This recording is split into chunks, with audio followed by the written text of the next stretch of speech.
So next time you hold the door for somebody and they don't say thank you, I want you to come back to this.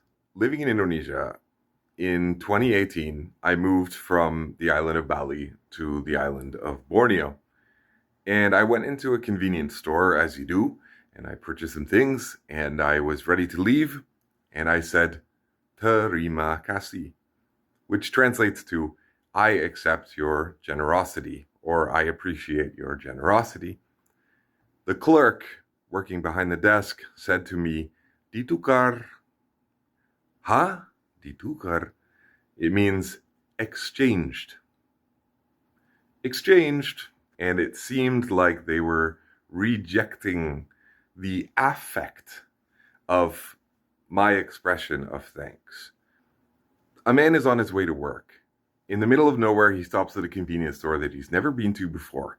He comes into the convenience store and the girl behind the desk says, Welcome, how are you? And he says, Oh, fine, but yeah, this heat, and wow, if you go into the forest, the mosquitoes. And she says, Oh, that's, I know that's this time of year. And he says, Well, have you been busy? And she says, Not really, it's really kind of, I'm in the middle of nowhere here. And okay, will this be all? And he says, Well, thank you so much. It was really nice to talk to you. What's your name? I can't read on the name tag. Sally. Okay, Sally.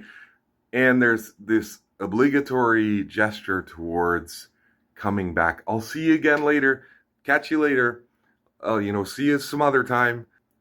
This feigned camaraderie speaks to pre-capitalist understandings of relations between people, which were not yet relationships between things that are between people. It speaks to systems of reciprocity that existed in village life for tens of thousands of years, where we would have known people that we deal with, where it would have been necessary to know a lot about the people that we deal with, that we have any sort of transaction with, although it wouldn't even be perceived as a transaction because it would be reciprocal. It would be in a larger circulation of favors and deeds and gift giving.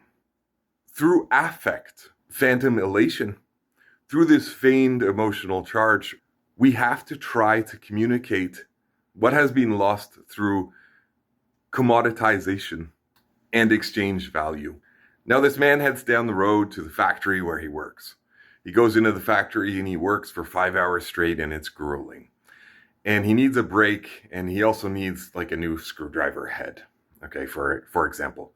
So inside the factory, there happens to be a store.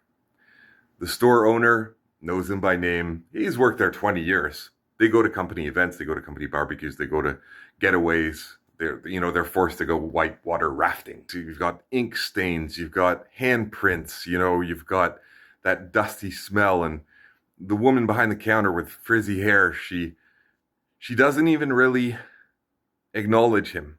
She doesn't say, Hey, Sam. He doesn't say, Hey, Susan. He just says he needs a screwdriver and a coffee. I ask you, which one of those transactions felt personal? I'm hovering around in a kitchen of some single mom, and this single mom is going through the cupboards to find a snack for her son. He grabs it and runs and starts munching down on the fruit roll-up. And she offers me a fruit roll-up, and I say, Oh, great. No, if you don't mind, I am a little bit hungry and I could really use just something to chew on. So I really appreciate that. Thank you so much for the fruit roll-up. I'm going to enjoy this. I haven't had one of these in 5 years. All right. To suggest that I appreciated the fruit roll-up so much. Was it more personal when I used affect? Clearly, it was more personal that the boy took the fruit roll-up from his mom and said nothing and ate it. Thankless. We can see the remnants of old village or tribal life in all of our exchanges, and affect is used to attempt to close that gap. So anyway, if any of you ever go to the island of Borneo, and if the clerk behind the register says ditukar with no affect, with no sign of appreciation, that means they are inviting you to be casual with them. This is not a tit for tat exchange.